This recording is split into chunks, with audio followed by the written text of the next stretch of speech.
Salam əziz iştirakçılar, hər birinizi xoş gördük. Ümid edirəm ki, hər bir şey işiniz qaydasındadır, hər şey normaldır. Bugün növbəti dərsimizi keçirik. İndi isə mən sizə ekran kaydını açım. Oradan bir Zoom'umuzun vaxtı bitdiyi üçün dünən tam keçə bilmədik dərsimizi. Aha, ekran kaydı və mən bir dəqiqə istek gün. Aha. Ekran kaydı və mən görünürük.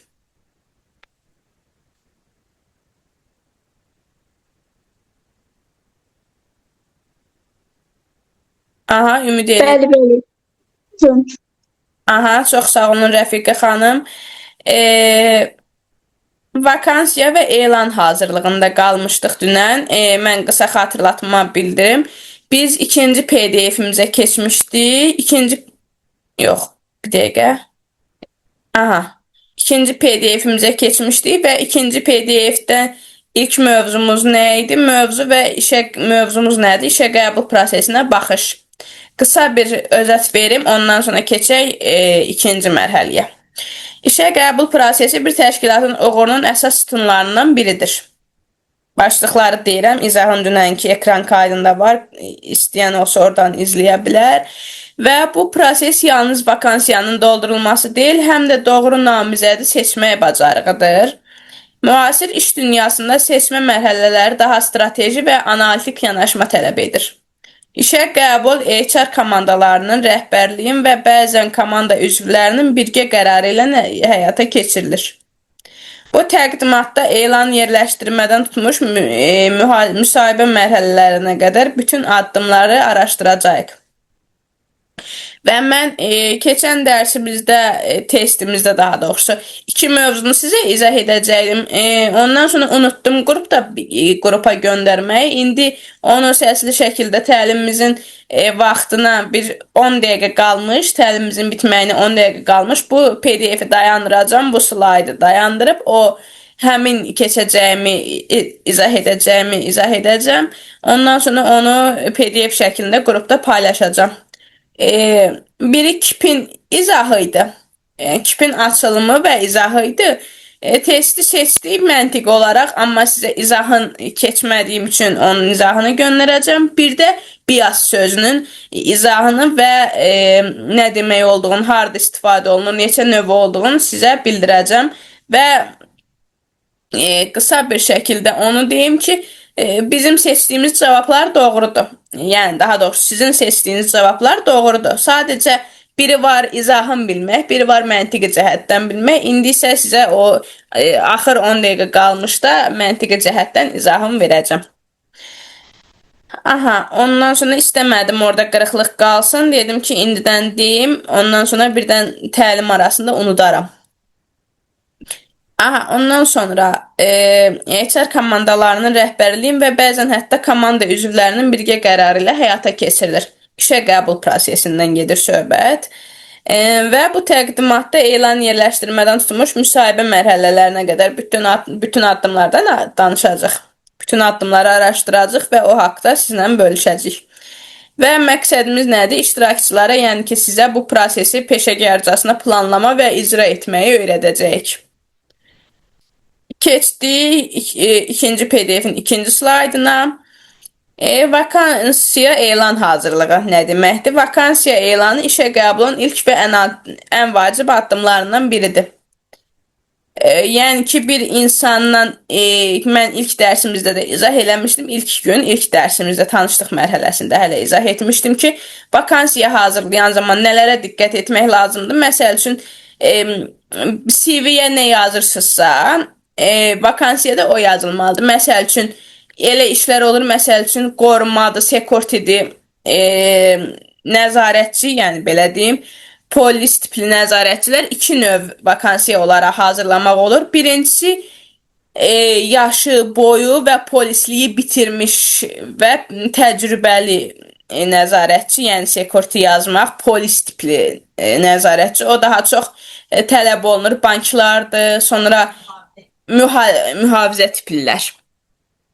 Onlar daha çox yaşayış məskənlərinin, yaşayış binalarının qarşısında olur. Yəni ki, mühafizə polis tipli sekurtilər olur. Onlar mütləq və mütləq polisliyi polis işləməli və yaxud da polis ixtisasını bitirməlidir. Hərbiçi də ola bilər, amma daha çox polisliyi bitirməlidir. Çünki polislikdə peşəsində, yəni ixtisasını dərkən peşəsini deyirəm. Yəni ki, hərbiçi də ola bilər, amma daha çox orada məsəl üçün biri oğurluğa gələrsə və yaxud da tanınmayan biri gəlib söz-söhbət çıxardarsa və yaxud da içkili biri gəlib orada dava salmağa çalışarsa, binanın sakinlərini narahat eləyərsə və yaxud da son səs musiqi açıb maşından, yəni asayişi pozarsa polis olmalıdır, asayiş polisi olmalıdır ki, ona nəzarət eləsin və bəzən o polisləri oradan polislər özləri də müraciət eləyir vakansiya üçün. Binanın sahibi, belə deyim, binanı tikən şirkət də polis sekurtiyə çağırır, mühafizəçiliyə çağırır. Amma daha çox polislər müraciət eləyir. Yəni ki, bina özü yox, binaya çağırırlar və təbii ki, ilk növbədə ora yazılmalıdır, təcrübəlimi, təcrübəsizmi, mühafizəçimi istəyir, yoxsa nəzarətçimi istəyir. Onların fərqi var. İndi izah etdim onun fərqini və maaşını bildirməlidir, boyunu mütləq şəkildə bildirməlidir, neçə yaşa qədər olduğunu bildirməlidir. Məsəl üçün, daha çox kilonu da bildirməlidir orada vakansiyadakı bu yaşa qədər, bu kiloya qədər çəkidə, yəni bu çəkiyə qədər, ondan sonra bu boy ölçüsündə, bu yaşa qədər. Məsəl üçün deyim, 30 yaşa qədər təcrübəli mühafizəçi tələb olunur. Mühafizəçi tələb olunur. Bu mühafizəçi də yəni ki, qoruqçu mənasında gedir. Artıq nəzarətçi üzrü sayın, nəzarətçi tələb olunur dedikdə, bu artıq qoruqçu kimi, yəni ki, sadəcə binanın qarşısında dayanır, binaya girən çıxana nəzarət eləyir, kiminsə sualı varsa ona nəzarət eləyir və yaxud da binada nəsə bir kəsinti olan zaman, işıq, qaz kəsintisi olan zaman ona bildirir, OJK bildirir, yəni o mənzil idarə etməsinə bildirir, istismar idarəsinə, yəni ki, bildirir, onu edən nəzarətçilər olur.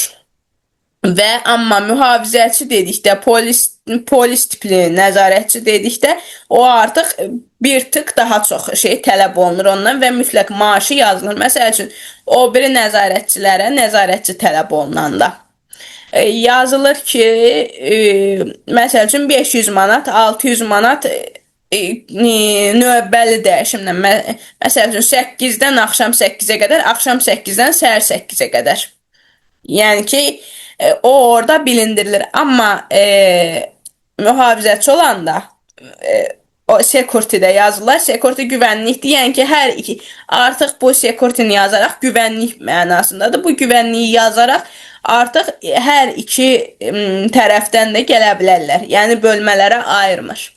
Sadəcə orada deyir ki, bunlar gəlsin, biz orada içindən seçərik, razılaşma, müsahibə əsasında bilinər ki, nəzarətçi mi götürəcək, yoxsa mühafizəçi mi götürəcək? Yəni ki, tutaq ki, 500 AZN, 400 AZN mi maaş verəcək, yoxsa 1000, 1200, 1500 AZN maaş mı verəcək?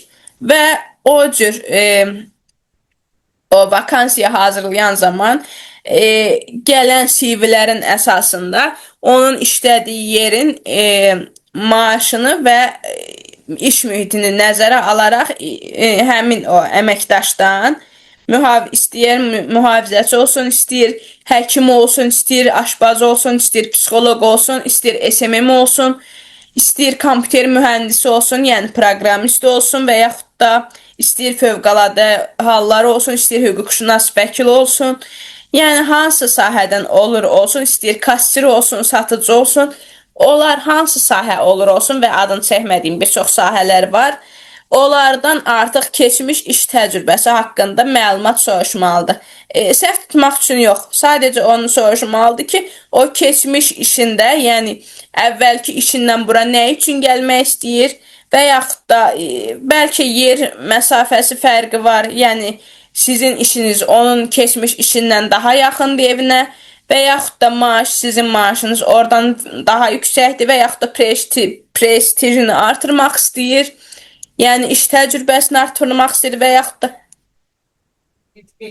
perspektivlərini, yəni ki, artırmaq istəyir və yaxud da iş təcrübəsini dəyişmək istəyir, stajını ayrı bir yerdə qurmaq istəyir və yaxud da o sahəyə sadəcə marağı var və yaxud da iki işdə birdən işləmək istəyir. Yəni indi baxır sizin ona nə təklif etdiyinizə və keçmiş işinin ona nə verdiyinə. Və yaxud da sadəcə heç birini istəyir, sadəcə sizin iş ona rahat gəldiyi üçün artıq onu yox, bunu seçir. Məsəl üçün hüquqşünaslar, vəkilləri olsun, digər hüquq işçiləri olsun, daha çox vəkillər bəzi müddətdən sonra vəkilliyi, yəni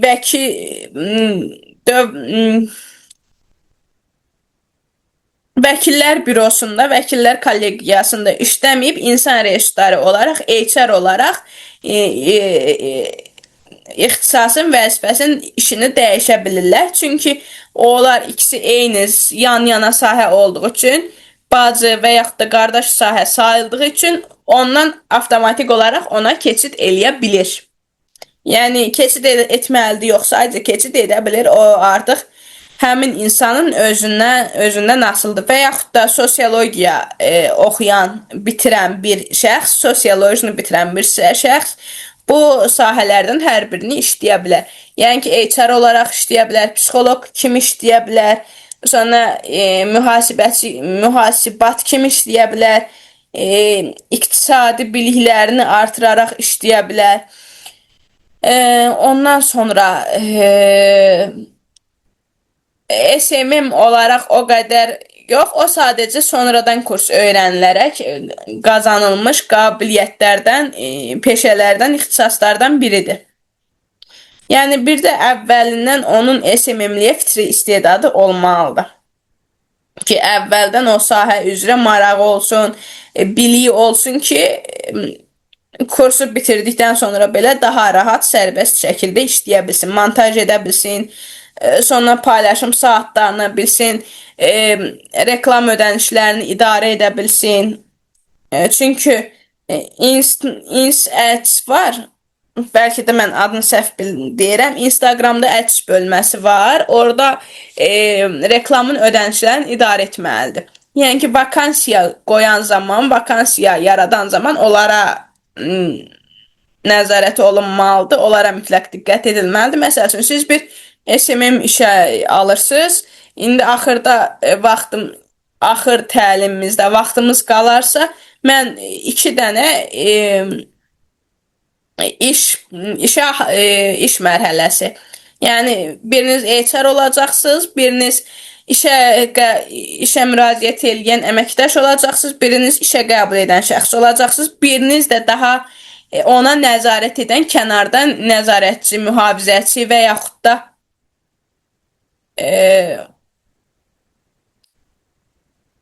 Rəfiqə xanım, təkrardan sizi xoş gördük.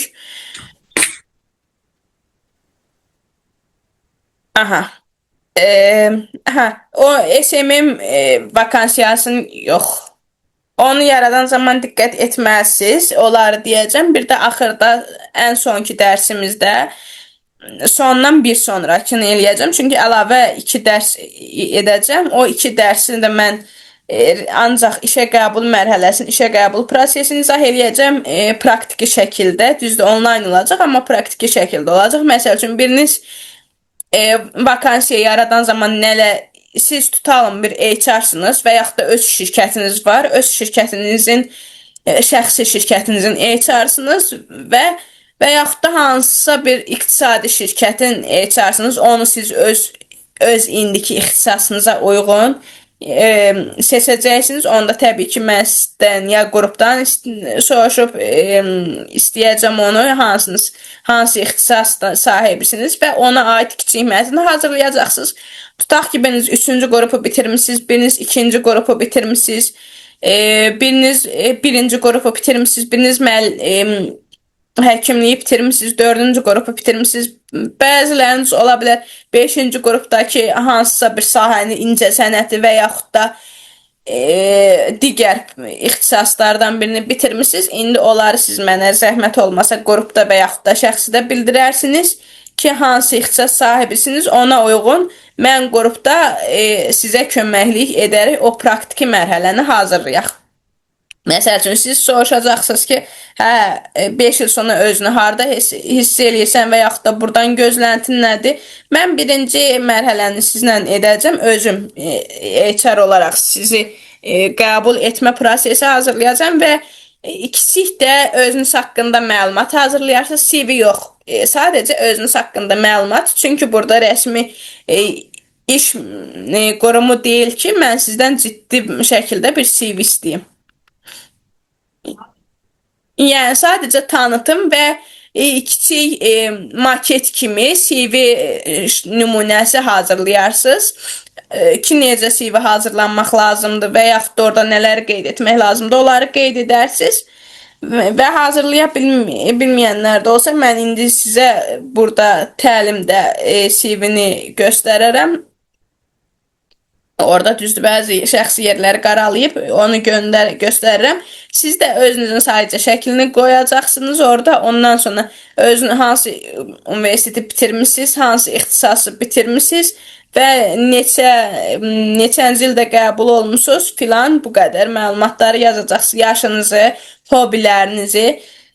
Səliqəsiz olsa da olar, dizaynı pis olsa da olar, bir vərəqdə sadəcə A4-də yazsanız da olar, Word proqramında da işləsəniz olar.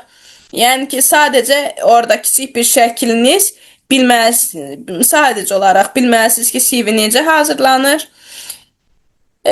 Onu edərək axırıncı 2 dərsimiz, əlavə 2 dərsimizdə, yəni ki, 9-cu və 10-cu dərsimizdə artıq sizə onları nümunəli şəkildə, praktiki şəkildə izah edəcəm.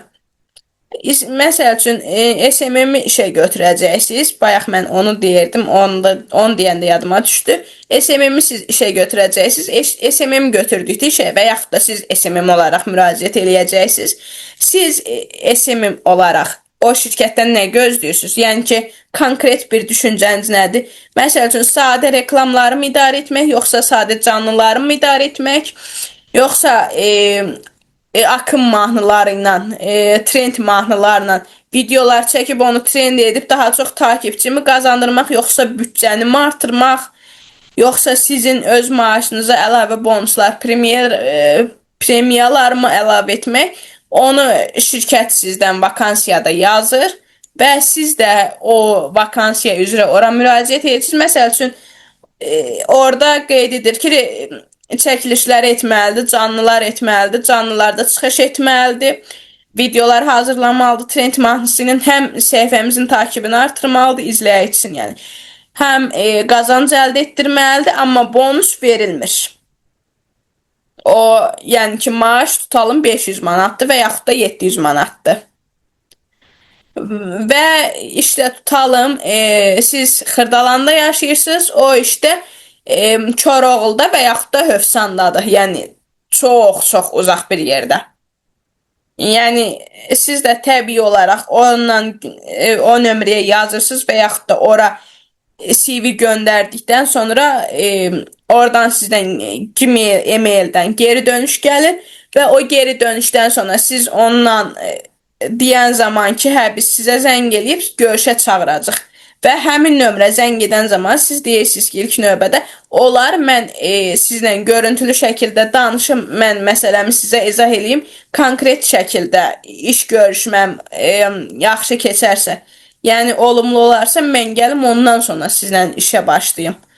Çünki hər insan düşünür ki, yəni düşünməlidir ki, həm HR, həm işə müraciət edən əməkdaş düşünməlidir ki, mən ora vaxtımı ayırıram, gedirəm, o mənə vaxtını ayırır, dinləyir və konkret bir nəticə olmayacaqsa, mən bunu bura iş görüşməsinə çağırmayayım. Online olarsa, online ya Zoom şəklində, ya WhatsApp görüşməsi ilə və yaxud da hər hansısa bir şəkildə uzaqdan gələn şəxsləri o toplantıya, o iclasa əlavə edib onlayn şəkildə keçirməlidir. Ki, insan durub basa-basa, məsəl üçün, Sumqayıtdan gəlirsə, Sumqayıtda yaşayırsa, onun Koroğluya və yaxud da Koroğludan o tərəfə Bakı kəndlərinə gələcək. Yəni, boş vaxt ayıracaq bir vaxtı yoxdursa və yaxud da başqa işdə işləyib, yeni bir işə dəyişirsə və yaxud da tələbədir, dərsə gedir, həm də tədrisi ilə bir yerdə gəlib işləmək istəyirsə, ona ayrıca bir avantaj verilməlidir və o avantaj üçün də ilk növbədə görüntülü danışılmalıdır əvvəlcədən. Ondan sonra işə qəbul olunan namizədlər artıq gedib üz-üzə şəkildə həmin o Hövsanda və yaxud da Bakı kəndlərində işləyə bilər. Və yaxud da 28 mayın özü olsun, 28 may metrosunun yəni Sumqayıtdan gələn hər dəqiqədə 28 may metrosuna gəlməyə biraz əziyyət olur və onun üçün konkret müraciət olunar, konkret qəbul olunarsa müraciəti, ondan sonra artıq gedib orada işləyə bilər və mütləq şəkildə maaş danışılmalıdır. Yəni, vakansiyada 500 manat qeyd olunursa, o da düşünməməlidir ki, hə, mən gedərəm ora, ondan sonra işləyərəm, nə qədər çalışqan olduğumu görəndən sonra artıq maaşımı artıracaqlar. Yox. Onu konkret şəkildə danışılmalıdır. Və yaxud da işə qəbul edən düşünürsə ki, hə, bunun əvvəl bonus verim, şirinlikləndirim, deyim ki, hə, vakansiyanı belə bəzəyim ki, hə, sən işləyəsən, məsəl üçün, satışının 700 manat maaş alasan, satışının da 20-30% sənin olacaq. İndi bir çox vakansiyalarda görmüşük də, yazır ki, hə, 900 manat maaş alasan, əlavə satışında 30% sənin olacaq, 40% sənin olacaq, gələcək 1500, 2000, 3000 manata maaşın çıxacaq. Yəni, vakansiya doldurmaqdan ötürü və vakant yeri doldurmaqdan ötürü orada qeyd olunan sözlərin çoxsuna inanmaq lazım deyil. Onu konkret şəkildə işə qəbul edən zaman HR-la işçi arasında danışılmalıdır. Və orada sənəddə, yəni müqavilə imzalanan zaman orada yazılmalıdır ki, hə, maaş budur, amma premiyalar və bonuslar əlavə olunacaq. Məsəl üçün, hər işindən 30% bonus veriləcək. Ya SMM, ya satış meneceri, ya nə bilim, təlimçi, psixoloq. İndi psixoloqun öz maaşı var, o heç. Psixoloqun öz gəliri olur, seans gəliri. Oraya daxil olmuram. Və yaxud da mühafizəçidir, bank işçisidir, satıcıdır. Satdığı, yəni o gördüyü işdən, o çəkdiyi müştəridən, çəkdiyi insandan hər qazanılan ödənişin 30% onun olacaq. Hə, bu sənəddə müqavilədə yazılırsa, altına imza çəkilirsə, o artıq o maaşı vermədikdə, yəni o bonusu üstünə vurub ödənişin üstünə vermədikdə, o artıq məhkəməyə müraciət olunub, təzminat alına bilər o həmin şəxsdən, o HR-dan və yaxud da həmin şirkət müdüründən.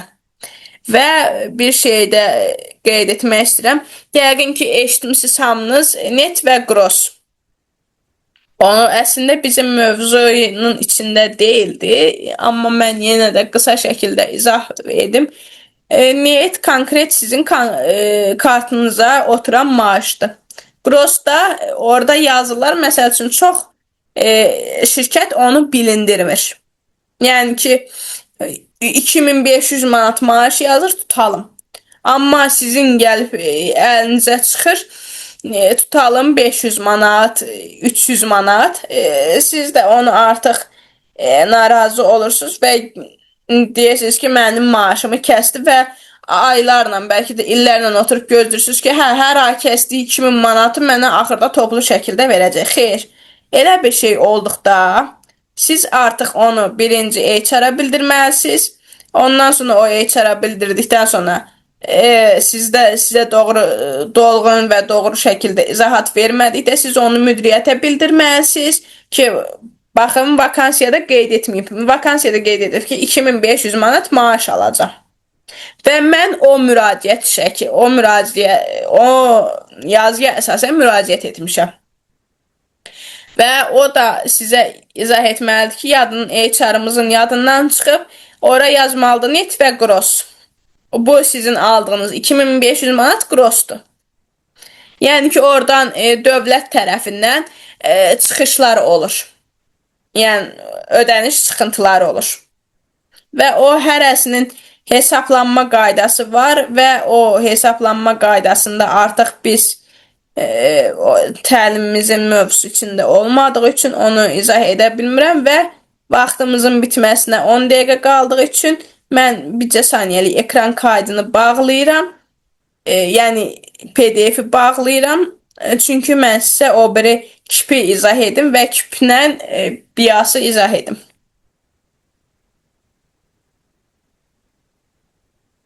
Aha. Ekranda yalnız mən görünürəm, elə? Bəli. Aha, çox gözəl Aytaç xanım, təşəkkür edirəm. Aha. Bir dəqiqə mən yazını tapım.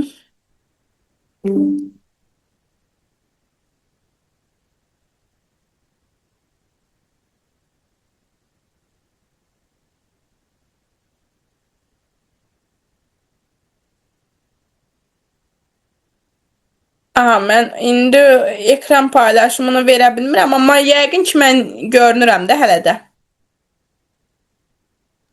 Bəli, görünürsünüz. Aha. Bias nə deməkdir? Bias oxunuşu bias deməkdir. Yəni ki, qərəzlik, tərəfkeşlik və meyillilik. Və ya ön mühakimə deməkdir. Yəni insanın və sistemin hadisələri tam obyektiv deyil, müəyyən fikir, inanc və ya marağın təsiri altında qiymətləndirməsidir. Və biasın növləri var. 4 növü var. Media biası, gender biası, confirmation biası, AI biası. Və onlar nə deməkdir? Növlər nə üçün belə adlanırlar? Media biası, medianın bir siyasi tərəfi və ya mövqeyi digərindən üstün göstərməsidir. Yəni ki, biri o birini özündən üstün görməsi və yaxud da özünü o birindən üstün görməsi. Ondan sonra gender biası nədir? Cinsə görə qərəzli yanaşma. Ondan sonra confirmation bias nə deməkdir? İnsanların yalnız öz fikirlərini təsdiqləyən məlumatları qəbul edib əks dəlillər görməzdən gəlməsi. Yəni ki, məsəl üçün bir tənqiddir, səhvlərin bildirilməsidir, iradların bildirilməsidir. Bəzi şirkət, məsəl üçün, bəzi şirkət işçiləri qalib həmin o müdiriyyətə və yaxud da HR-a müraciət eləyirlər ki, mən məsəl üçün saatımın bu qədər çox olmasından narazıyam və qaldığım əlavə saatların ödənişi olunmur mənə. Onların da yəni əhəmiyyət verməməsi, məsuliyyətli şəkildə yanaşılmaması artıq confirmation biası sayılır. Yəni ki, o özüncə doğrudur ki, işçi 10 saatda işləməlidir, 20 saatda işləməlidir, 6 saatlıq iş rejimi olsa da. O qədər işləməlidir və mən ona əlavə ödəniş etməməliyəm, maaşını alır zaten. O artıq confirmation biası sayılır. Ondan sonra AI biası nə deməkdir? Süni intellektin öyrədildiyi məlumatlar qərəzli olduqda onun da qərəzli qərarlar verməsi. Yəni ki, bəzən olur, mən heç rastlaşmamışam, görməmişəm. Yəni, bəzən olur, süni intellekt özündən bir hadisə barədə, bir bölgə barədə və yaxud da bir hansısa tarixi məlumat barədə qərəzli, bir tərəfkeşli məlumatlar verir. O artıq AI biasıdır. Və bəzi insanlar da süni intellektlə videolar hazırlayanda çox belə qərəzli, aqressiv, sonra təhqir edici videolar hazırlayır. Onlar da AI biası deməkdir. Və gender biasına mən bayaq qısa izah verdim. Tam doyulğun şəkildə izah verim. Məsəl üçün, bəzi bölgələrdə, Azərbaycanda olsun, Türkiyədə olsun və yaxud da bəzi digər bölgələrdə Amerikanın özündə olsun, Almaniyada olsun, bəzi uzaq bölgələrdə, uzaq rayonların özündə, şəhərlərdə, rayonlarda xanımlara belə biraz necə deyim, cinsinə görə qərəzli yanaşırlar. Yəni ki, xanımları ikinci plana atırlar, xanımlara işləməyə icazə vermirlər, evdən çıxmağa icazə vermirlər, oxumağa icazə vermirlər. Məsəl üçün 14-15 yaşında məktəbdən çıxardırlar, 13 yaşında məktəbdən çıxardırlar. Ondan sonra ancaq evdə oturmalıdır, evdə ev işlərini görməlidir və yaxud da adicə oturub heç bir iş peşə sahibi olmadan 18 yaşını tamamlamalıdır və ondan sonra 18 yaşı tamamlanan kimi kimlənsə evləndirilməlidir. Yəni ki, o gender biası dedikdə o deməkdir. Yəni cinsə görə təhqir etmə, aşağılama, qərəzli yanaşma. Və sadə nümunəni deyək. Təsəvvür edin ki, sən bir namizədi əvvəlcədən çox bəyənirsən, müsahibə zamanı onun səhvlərinə fikir vermirsən, amma başqa namizədin kiçik səhvlərini böyüdürsən. Bu bias deməkdir. Və üzr hesab edin, biraz gözüm sulandı.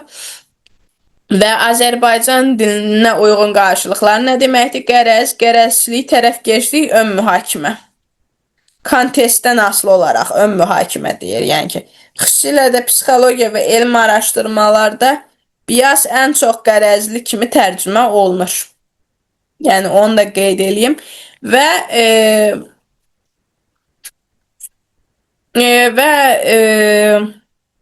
burada HR biası da var, onu qeyd etməyi unutmuşam.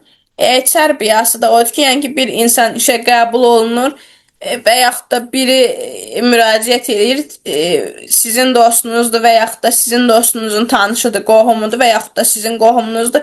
Onun böyük, çox böyük dağ boyda səhvləri var, dağ boyda təcrübəsizlikləri var və yaxud da bu işə heç uyğun deyil, sadəcə müdiriyyətin tanışı olduğu üçün, sizin tanışınız olduğu üçün və yaxud da dostunuzun qohumu əqrəbası olduğu üçün, qonşunuz olduğu üçün o səhvləri görməzdən gəlirsiniz. Yəni o əslində olmamalıdır, amma görməzdən gəlinirsə və yaxud da yeni hələ tam təcrübəli olmayan, orada da təcrübəsiz olduğu qeyd olunan və yaxud da az təcrübəli, kafi dərəcədə təcrübəli olduğu qeyd olunduğu halda və tələbədirsə, məsəl üçün ikinci kursda, birinci kursda oxuyursa və həmin sahə üzrə praktika təcrübə yığmaq üçün müraciət olunursa, o ya çox kobud şəkildə qarşılanır və yaxud da avtomatik tələb olduğu görünən kimi könüllü proqrama qoşulmağı tələb edirlər ki, sənin təcrübən yoxdur, könüllü proqrama qoşul və yaxud da təcrübə proqramları var, çox az maaşla.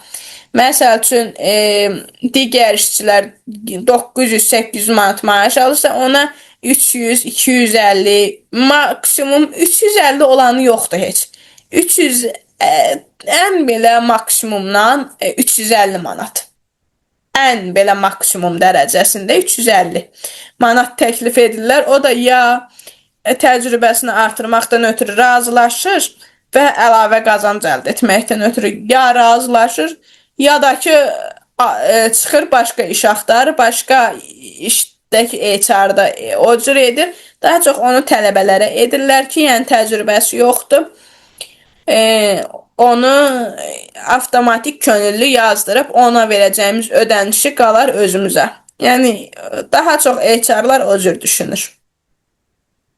Hamısını aid eləmirəm, düzdür, əstəğfurullah, heç hamısını aid eləmirəm. Sadəcə bəziləri o psixologiyası sağlam olmayan bəzi HR-lar, bəzi müdiriyyətlərin özləri belə elə edir. Kiçik sahibkarlar və kiçik biznes sahibləri o cür edir. Lap yəni edənləri var. Lap satıcının özünə belə, kassirinin özünə belə gör ki, tələbədir.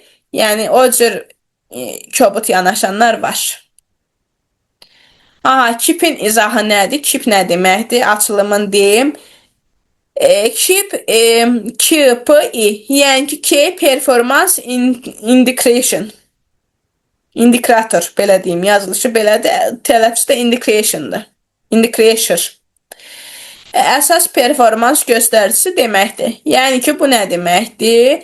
Bu, bir şəxsin, komandanın və ya təşkilatın müəyyən məqsədə nə dərəcədə çatdığını ölçmək üçün istifadə olunan göstəricidir.